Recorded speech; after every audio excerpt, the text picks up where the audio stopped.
Hello, folks. It's me, the old deplorable basket case here, back once again with encouraging world news this week in awesome. Surveillance footage was released this week of a rather vicious attack at the George Webb restaurant in Milwaukee's South Side. An unidentified man attacked the restaurant's female cook, rather viciously it seems, but he was stopped by another female employee pulling a handgun, which she had a permit for, and pointed it at him. Now this, fortunately, is actually not an uncommon occurrence. Last year, over 2 million crimes were prevented by honest citizens using guns legally, because they own legally. That's cool, isn't it? Speaking of crimes, 112-year-old Richard Overton, the oldest living man in America and the oldest living veteran, and his family was rather heartbroken to discover that he was recently the victim of identity theft. It was revealed earlier this week that someone had used his social security and bank account numbers to make several withdrawals from his finances over the last few months. His family did not disclose how much money was stolen, but it was apparently a significant amount.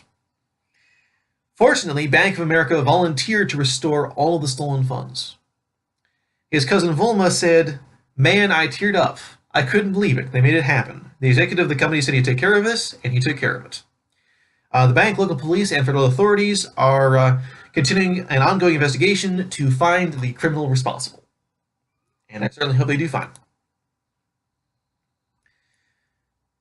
Moving away from crime to another kind of tragedy. Maya Tisdale was born a micro preemie weighing only 1 pound in 2013. She's now 4 years old. She was diagnosed with spastic diplegia cerebral palsy at 2 years old. Her type of cerebral palsy causes the muscles in her hips, legs, and feet to be tight or spastic. And she was unable to stand on her own for more than a few seconds or walk without the use of a walker. But apparently she really gave it her all, tried very hard to play baseball with her brothers, have an active life. 7 weeks ago, she underwent a special surgery that's meant to reduce the pain of walking and increase her mobility.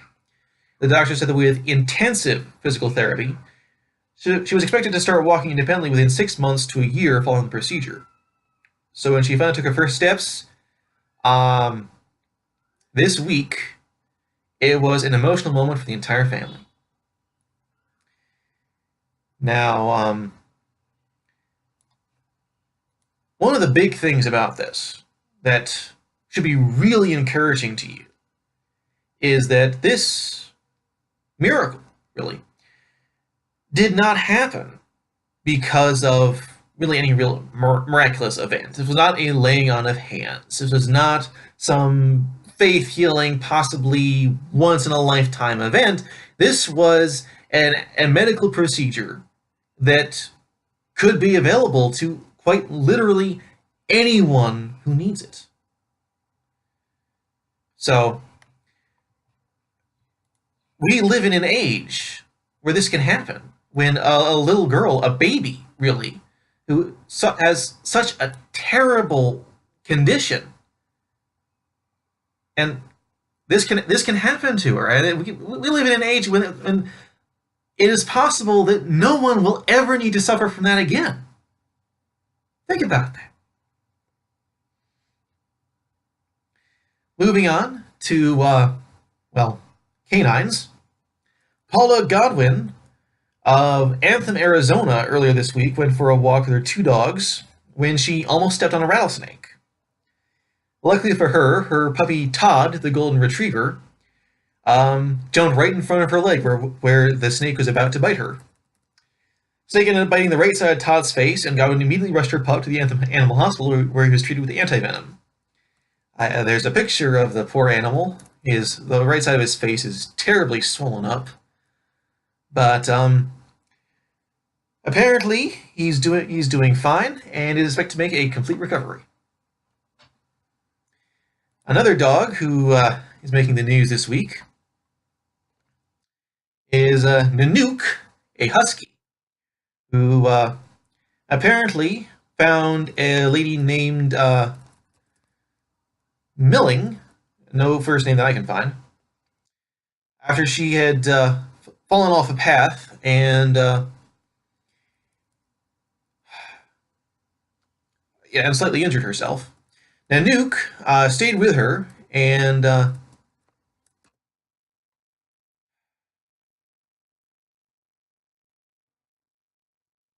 kept her going, kept her alive until she could be rescued by until she could be found by Alaska State Troopers and brought to a hospital. But the really interesting thing about this story is when Nanook was returned to his owner, Scott Swift, who revealed that Nanook had no rescue training. It's rather peculiar that a dog who has had no such training was able to do all the things that Nanook is reported to have done. Not only that, but when the story was being shared by news outlets, other people came forward with other stories of the dog's bravery. One traveler said that the husky rescued her child from the same river from which he rescued Milling. And more stories are coming in all the time. And that's just amazing, isn't it? Moving away, the world's second largest coral reef has just been removed from the danger list. The world's second largest coral reef, excuse me, the Belize Barrier Reef Reserve System, was danger listed in 2009, but Belize instituted some rather extreme safeguarding measures, which enable the reef to recover, to make an amazing recovery. And wow. Also, in related news, 700 acres of 1,000-year-old redwoods, not oaks, are being turned into a public park, and hence are to be protected. And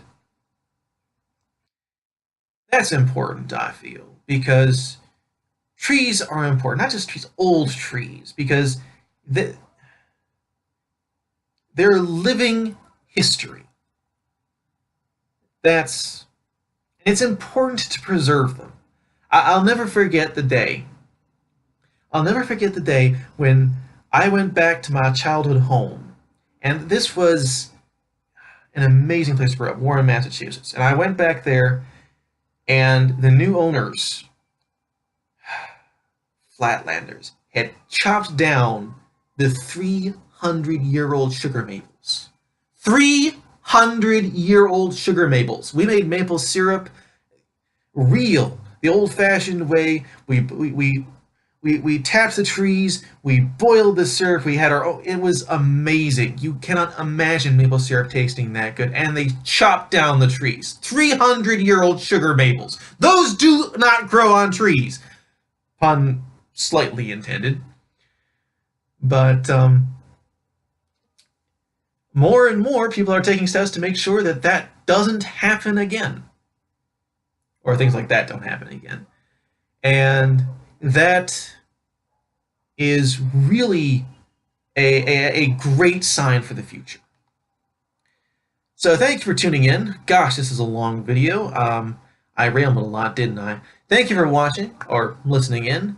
And please comment below with anything you have to say. I'd sure love to know what you have to say, especially if you have encouraging news to share. I'd really love to hear it.